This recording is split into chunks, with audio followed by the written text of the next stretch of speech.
kulanti wacan oo wanaagsan daawadayaal halkan waa barteena bilan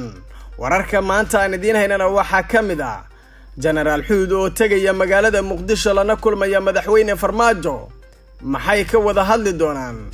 taliska booliiska gobolka Banaadir oo kormeeray baraha kontaroolo xilli weerarada iyo qaraxyada ay ku soo badanayaan magaalada Muqdisho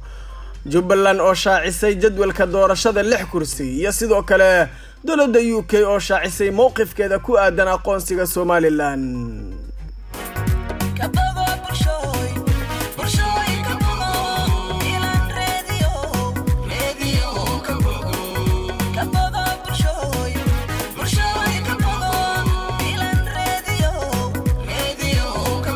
وأربعة تاريخ دو يكون بيجان تهاي سجاري طبعاً كبشة كوبات سنة ده لبكون يلبي اللباتن صاحب بيال انت صحي هايين قارك من وركا ما انت عن دين هينو ودير جروبا يسجي وده مسترن داودي وحنسي حشمد لك هاجع عدساننا مركهره إن المقال كان لايك سارتو بوجي نفرو صوت رهدو سينا شير جلسو سي صاحب بدن وجارو أنا جنا شقة عيدي رجلين إنه قلنا قطو نهتسند وحكوا بالله بين جنرال حود أيا لقوا ذا إن ما أنت وتجو مجال مقدشو isagoo oo la kulmi doona madaxweyne Maxamed Cabdullaahi Farmaajo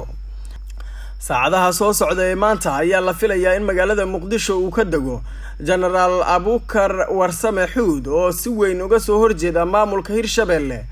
waxaana maalmihii ugu dambeeyay socday wada hadallo ku aadan sidii loo xalin lahaa tabashadaas sababaha imaashaha General Xuud ee Muqdisho ayaa ka dambeysay kadib markii wada hadal ay ka bilowday dowladda Soomaaliya waxaana isafgarad hordhaca ay wada gaareen taliyaha ciidanka dhulka General Maxamed Tahliil Biixi oo magaalada Beledweyne ay ku wada kulmeen General Xuud oo la hadlay qaar kamid ah warbaahinta ka howlgasha magaalada Beledweyne ee gobolka Hiiraan ayaa sheegay in marka uu tago magaalada Muqdisho uu la kulmi doono madaxweyne Maxamed Cabdullaahi Farmaajo General Xuud ayaa ku dhawaad sanad si weyn waxa uga soo horjeeday habka loo maray dhismaha maamulka Hirshabelle waxaana dhowr jeer duleedka magaalada Beledweyne kula dagaalamay ciidamada dawladda iyo kuwa maamulka Hirshabelle taliska booliiska gobolka Banaadirna waxa ay kormeereen baraha kontaroolo xilli weerarada iyo qaraxyada ay ku soo badanayaan magaalada caasimadda ee Muqdisho ciidanka booliiska Soomaaliya ayaa waxa ay xalay howlgallo lagu xaqiijinayo amniga ka sameeyeen 5 kamid ah degmooyinka gobolka Banaadir halkaas oo ay ka dhaceen falalidii ku ah dhinaca amniga degmooyinka howlgallada laga sameeyay ayaa waxa kamid ah Hodan Hilwa Howlwadaag Waabari iyo Warta Nabadda waxaana ciidamada ay baareen gaadiidka noocyadiisa kala duwan iyadoo oo sidoo kale ay guryaha qaar bartilmaameed ku baariyeen howlgalka ayaa waxaa hogaaminayay taliyaha qaybta booliiska gobolka Banaadir Farxaan Maxamuud Qaroole iyo taliyaasha saldhigyada iyo sidoo kale taliyaasha saldhigyada 5 degmo ee howlgalka laga sameeyay waxaana howlgalkan mararka qaar ciidamada ay ka sameeyaan Muqdisho si looga hortago falalka lidiga ku ah amniga oo ay geesaan ururka Al-Shabaab saraakiisha ciidamada howlgalka hogaaminaya ayaa booqasho ku tagay saldhigga booliiska degmada Hilwa iyaga oo halkaas warbixin kaga dhageystay taliyaha qaybta bari ee booliiska Cali Xasan Goof jooge iyo saraakiisha kale ee ciidamada taliyaha qaybta booliiska gobolka Banaadir Farxaan Maxamuud Qaroole ayaa goob fagaaraha kula hadlay qaar kamid ah dhalinyaro howlgalka lagu soo qabqabtay isagoo ugu baaqay in ciidamada booliiska ay kala shaqeeyaan sugidda amniga caasimadda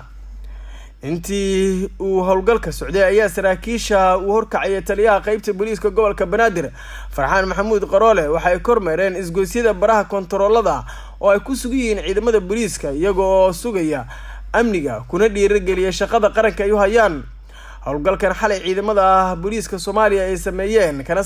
qaar kamid ah degmooyinka gobolka Banaadir ayaa ku soo aadaya xilli maalmihii la soo dhaafay magaalada Muqdisho ay ka dhacayeen qaraxyo ismidaamin ah iyo dilal qorsheysan oo ay geysanayeen ama mas'uuliyadeeda ay sheegteen ururka Al-Shabaab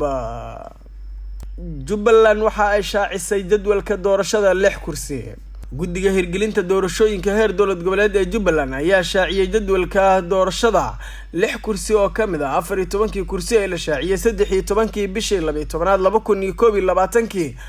guddiga ayaa shaaciyay in 19 bishan oo maanta ah ay shaacin doonaan guddiga soo xulista ergada 6 kursi halka 20 bisha oo beri ahna ay bilaaban doonto ergada iyo diiwaangelinta musharaxiinta.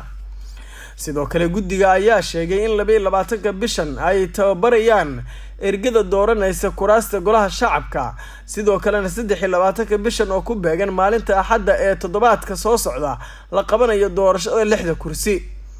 6 kursi ee doorashadu ka dhacaysa magaalada Kismaayo ee gobolka Jubbada Hoose ayaa waxa ay kala yihiin 1 Hob Eber 28 oo uu ku fadhiyo xildhibaan Cabdullaahi Maxamed Aadan Shaacir, Hob Eber 93 oo uu ku fadhiyo Sheekh Nuur Maxamed Xasan oo mar ka soo mid noqday golaha wasiirada xukuumadda ra'iisul wasaare Xasan Cali Khayre,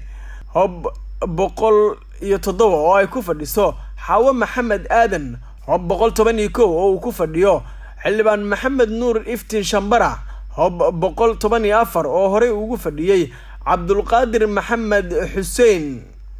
iyo sidoo kale Hob 120 oo hadda uu ku fadhiyo Cabdulqaadir Sheekh Cali Ibrahim Baghdadi oo mar soo noqday wasiir dowlaha madaxtooyada Soomaaliya. maamulka Jubbaland ayaa la filayaa inuu noqdo maamulka labaad ee bilaaba doorashada golaha shacabka isla markaana fuliya heshiiskii doorashada ee golaha wadatashiga qaran.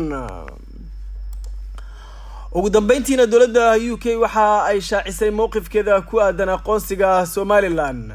dowladda UK ayaa war waxa ay ka soo saartay halka ay ka taagan tahay aqoonsiga Somaliland xilli baarlamaanka dalkaas uu maanta bilaabayo dood ku saabsan aqoonsiga jamhuuriyadda iskeed isku madax banaanaysa ee ku dhawaaqday Somaliland. wasiirka arrimaha Afrika ee dowladda UK ana xildhibaan ka tirsan baarlamaanka dalkaas ayaa war ay soo dhigtay barteeda Twitter-ka ku sheegtay in dowladdeeda ay mowqif joogto ah ka taagan tahay arrimaha la xiriira darajada Somaliland. dooda aqalka baarlamaanka waxa ay hoosta ka xariiqaysaa mowqifka aan isbedelin ee dowladda UK ee ka taagan tahay arrinta Somaliland. waa hawl u taala Somaliland iyo dowladda federaalka Soomaaliya in ay go'aan ka gaaraan mustaqbalkooda, waana sii wadi doonaa in aan arrimaha dimuqraadiyadda, amniga iyo horumarka kala shaqeyno dowladda federaalka Soomaaliya iyo Somaliland ayay qoraalkeeda ku tiri. guud ahaan warkii aad ka daawanayseen barteena Bilan Radio waa inaga intaas daawada waad ku mahadsan tahay daawashada muuqaalkan. haddii aad nala joogtay ilaa iyo dhamaadka si gaar ah ayaan kugu mahadcelinayaa. si aad noo dhiirigeliso fadlan boggeena like saar muuqaalkana sii share garee daawada. mahadsanid, nabadgelyo.